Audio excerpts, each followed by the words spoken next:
بێگومان ئەگەر بگەڕێنەوە بۆ مادەکانی قانونی عقوباتی عێراقی کە لە مادەی 416 باسی دەکات، بەڵێ بەپێی ئەو قانونە لەباربردنی مناڵ تاوانە، بە جیاوازی عقوبەکەی ئایا تاوانەکە دایکەکە ئەو کەسەی مناڵەکەی پێخۆی کردبێتی یان ئەگەر بێت و لەباربردنەکە لەلایەن کەسێکی ترەوە کرابێت یان بە ئیهمال و تەقسیر کرابێت وەکو حەوادیسی سەیارە یان هەر ڕووداوی بێت کە بەڵام قەست نەبوو بێت. ئەگەر بێت و مناڵێک لەسکی دایکە بێتە هۆی مردنی مناڵەکە ئەکرێت مناڵەکە لەسکی دایکی دەربهێنرێت، یعنی بێگومان مناڵەکە لەسکی دایکی ئەژی لە ژیانە لە حیاتە ئایا لە ناوبردنی ڕۆحی مناڵەکە بۆ ڕزگارکردنی ژیانی مناڵەکە ئەمە لە یانی یاساکە باس نەکراوە. ئەمە لە شەرعا من ئەوەی ئاگادار بم لە شەرعا مۆزوعێکی تەفاسیل باس کراوە بە وردی، بەڵام لە قانونە باس نەکراوە.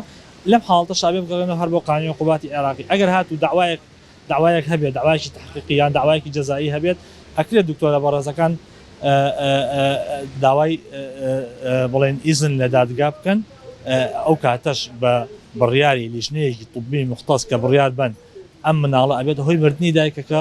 لەو حاڵەتەیە ئەکرێت محکەمە بڕیار بۆ لەناوبردنی ڕۆحی. هەر حاڵەتێک لەم حاڵەتانە ئەگەر هات و دایکەکە خۆی لە ناوی بەرێت یان کەسێکی تر ئەم مناڵە لەسکی دایکە لەناوی وەکو بەپێی ئەحکامەکانی مادەی 416 تعاملی لەگەڵ دەکرێت، هەمان یاسای کەسێکی سەر 18 ساڵی بەسەرات تەطبیقەکرێت. یعنی یاسایەکمان نییە باز لەوە بکات کە خوار 18 ساڵ یاسایەکی تایبەت بێ. بۆ نمونە ئەگەر هات و کچێک خوار 18 ساڵ مناڵێکی بوو ئەم مناڵە بۆ نمونە یان ئەگە مناڵەکە بێتە دنیاوە شقڵ شێوەی شیاوە بێ ئەو حاڵەتانە هەموو حاڵەتەکان چێتە ژێر کێفی ئەو سێ مادەیەوە. خۆی لە مۆزوعی جیهازا وەکو باسمان کرد لەو حاڵەتانەی کە باز لەوە ئەکات کە ئەگەر مناڵێک شێوا بێ بڵێن لەسکی دایکیا شقڵ و شێوەیەکی نەوعێک بێت یان لێژنەی طبیبی سەلمێنێک کە ئەم مناڵە ئەگەر لە دایک بێت بەو شێوەیە بێت کە شێوەیەکی نابێت لە کۆمەڵگەیە یان نەخۆش بیان بێتە هۆی مردنی دایکە. کۆمەڵێک حاڵەتن کە ئەکرێت مشەڕع بە هاوبەشی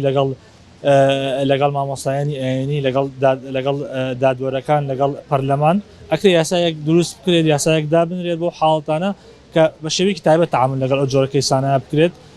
وەکو وتیشم لە شەرعا بە تەفاسیل باسی ئەو حاڵەتانە کراوە، ئەکرێت یاسایەک دروست یاسایەک لە پەرلەمان دەرچێت تەعاملێکی تایبەتی لەگەڵ جۆرە کەیسانەدا بکات. بڕیاری مناڵ لەباربردن طبعاً بە شێوەیەکی گشتی مەمنوعە بە تەواوەتی بەنسبەت ئێمە وەکو دکتۆری نسائیە ئللا لە چەند حاڵەتێکانە بێ.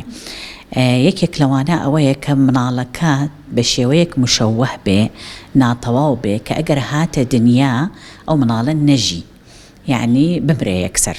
بۆ نمونە مناڵ هەیە کە کەلەی سەری دروست نەبووە، لەو حاڵەتەیە ئەوە یەکسەر یعنی ئێمە قەرارین کە لە هەچ عمرێکا بێ کۆتایی بە ژیانی بێنی.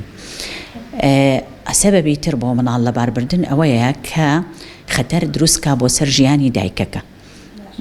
یعنی دایکێک کە لە نەخۆشیەکە بێ بوونی ئەو مناڵە لە ناوسکیا ببێ بەهۆی مردنی یان لە پێکەوتنی یان شتێکی خەتەریاتێکی گەورە دروستکە بۆ دایکەکە، لەو حاڵەتەشە ئێمە قەراری لەباربردنەیەین بۆ مناڵەکان.